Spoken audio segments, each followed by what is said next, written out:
Everyone good morning মই বৰ্ণালী সকলোকে স্বাগতম জনাইছোঁ মোৰ ইউটিউব চেনেলটিলৈ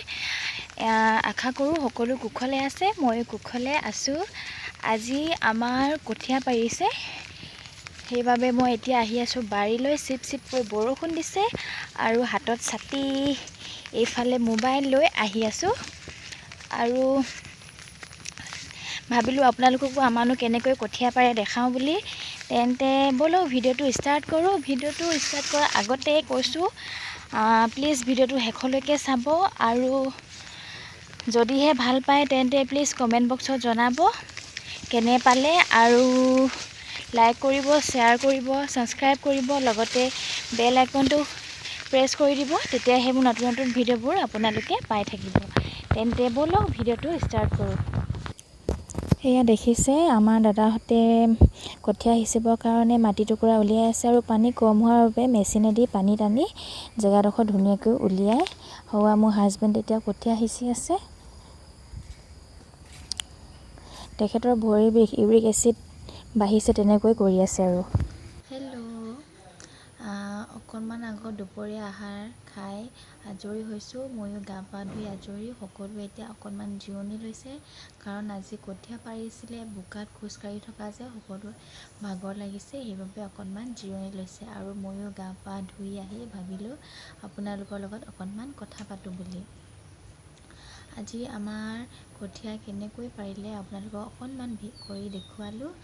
আৰু আপোনালোকৰ ঘৰত কঠীয়া পাৰিলেনে কাৰ কাৰ ঘৰত পাৰিলে জনাবচোন আৰু কাৰ কাৰ ঘৰত খেতি কৰে সেইটোও জনাবলৈ নাপাহৰিব মই অৱশ্যে সৰুৰ পৰা ৰুই মেলি খুব ভাল পাওঁ কাৰণ মই এখন গাঁৱলীয়া পৰিৱেশত ডাঙৰ দীঘল হৈছোঁ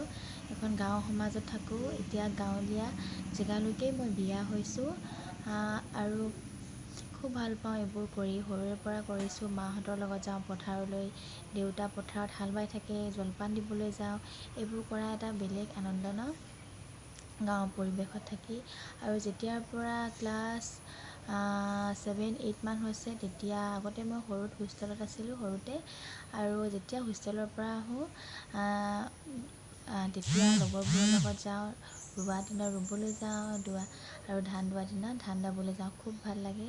আৰু ৰোৱা দিনত যিহেতু কঁঠাল আম এই সকলোবোৰ পকে সিহঁতৰ লগত লগৰবোৰৰ লগত খায়ো খুব ভাল পাওঁ আৰু যেতিয়া ন-ভোজ হয় তেতিয়া সকলোৰে ঘৰত হাঁহৰ আৰু কোমোৰা এই এনেকুৱা চব্জিবোৰ বনাই খুব ভাল লাগে খাবলৈ আৰু যেতিয়া ধান দোৱা ছিজন আহে তেতিয়া পথাৰত লাই শাক আৰু আলুৰ লগত খোৱা আমেজেই বেলেগ খুব ভাল পাওঁ মই কৰি এইবোৰ আৰু এতিয়াও অৱশ্যে মই যোৱা বছৰ বিয়া হৈছোঁ অকল এদিন গৈছিলোঁ মই এইখন ঘৰত পথাৰলৈ বহুত দূৰ যাব লাগে সেইবাবে আমি ইমান নাযাওঁ কঠীয়া তুলি দিওঁ অকল বাকী বেলেগে কৰে আমি অকল প্ৰথম দিনাখনেই যাওঁ যোনদিনা ন-ভোজ হয় সেইদিনাখনেই যাওঁ তাৰপাছত এতিয়া ভাবিছোঁ মই আপোনালোকৰ লগত এটা ৰেচিপি শ্বেয়াৰ কৰোঁ বুলি আজি দিনত বনাইছিলোঁ তিল আৰু মটৰ দি এটা চাটনি বনাইছিলোঁ ভাবিলোঁ আপোনালোকৰ লগতো শ্বেয়াৰ কৰি দিওঁ এই ৰেচিপিটো আচলতে নেপালী সম্প্ৰদায়ৰ লোকে বেছিকৈ বনায় কাৰণ তেওঁলোকৰ ঘাই ফুটা কিবা এটা উৎসৱ পালন কৰে সেই উৎসৱটোত চেল ৰুটিৰ লগত বনাই খায় এই মটৰ আৰু তিলৰ চাটনি খুব ভাল লাগিল খাবলৈ বিৰাট টেষ্টি আপোনালোকেও বনাই চাব সেইবাবে ভাবিলোঁ আপোনালোককো দেখুৱাই দিওঁ মই কেনেদৰে বনালোঁ তেন্তে ব'লকচোন এয়া প্ৰথমতে লৈছোঁ মই জলকীয়া 3টা নহৰু কেইফুটামান এটা নেমু টেঙা আৰু তেলখিনি মই ধুনীয়াকৈ ধুই এয়া ভাজি ল'ব লাগিব আৰু লৈছোঁ কেঁচা মটৰ মই এইটো কাপেৰে 2 কাপ লৈছোঁ আৰু তিল লৈছোঁ এইটো কাপেৰে 1 কাপ এতিয়া মই তিলখিনি ধুনীয়াকৈ ফুটি উঠালৈকে ভাজি ল'ম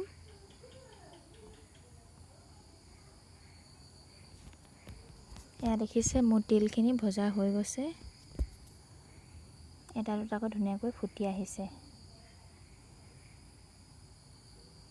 এয়া ৰেডি হৈ গ'ল মই এতিয়া কেৰাহীৰ পৰা নমাই মিক্সি জাৰ এটা তিলখিনি ধুনীয়াকৈ গুড়ি কৰি ল'ম আৰু এইফালে লৈছোঁ মই ৰচুনকেইটা খুন্দি ল'লোঁ আৰু জলকীয়াকেইটা সৰু সৰুকৈ কাটি লৈছোঁ আনফালে মই কেৰাহী এখনত মিঠাতেল দিছোঁ অকণমান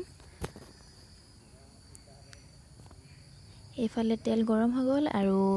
নহৰুকেইটা দিছোঁ আৰু দিম জলকীয়াকেইটা বেছি সময় ভাজিব নালাগে অকণমান কেঁচা কেঁচা হওঁতে ইয়াত মটৰখিনি দি অলপ সময় ধুনীয়াকৈ ভাজি ল'ব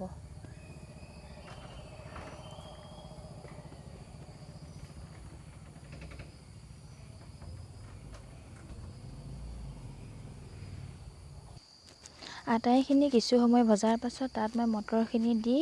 সোৱাদ অনুযায়ী নিমখ দি অকণমান সময়ৰ বাবে লৰাই ল'ম।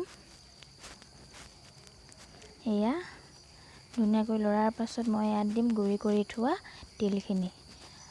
গুড়ি কৰি থোৱা তিলখিনি দিয়াৰ পাছত আপোনালোকে অলপ সময়ৰ বাবে লৰাই থাকিব লাগিব, কাৰণ মটৰখিনিৰ লগত গুড়ি কৰি থোৱা তিলখিনি লাগ খাব লাগিব, সেইবাবে বেছি সময়ৰ বাবে এইখিনি লৰাই থাকিব। এয়া হৈছে বুলি ক'ব পাৰি। আৰু এতিয়া মই ইয়াত দিম নেমু টেঙাৰ ৰসটো উলিয়াই ইয়াত মই দি ধুনীয়াকৈ আটাইখিনি মিক্স কৰি ল'ম। আৰু এয়া মোৰ তিল আৰু মটৰৰ চাটনি ৰেডি হৈ গ'ল বুলিয়ে ক'ব পাৰি। এতিয়া মই কেৰাহীৰ পৰা নমাই ল'ম।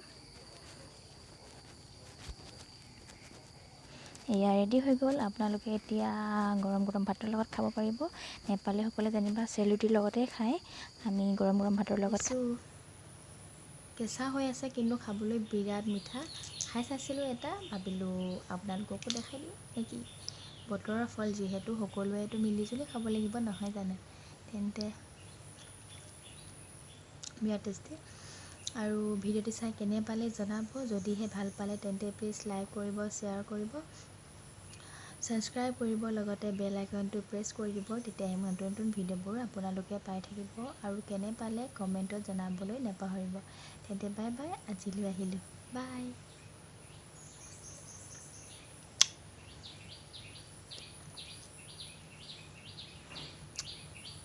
টেষ্টি মিঠা।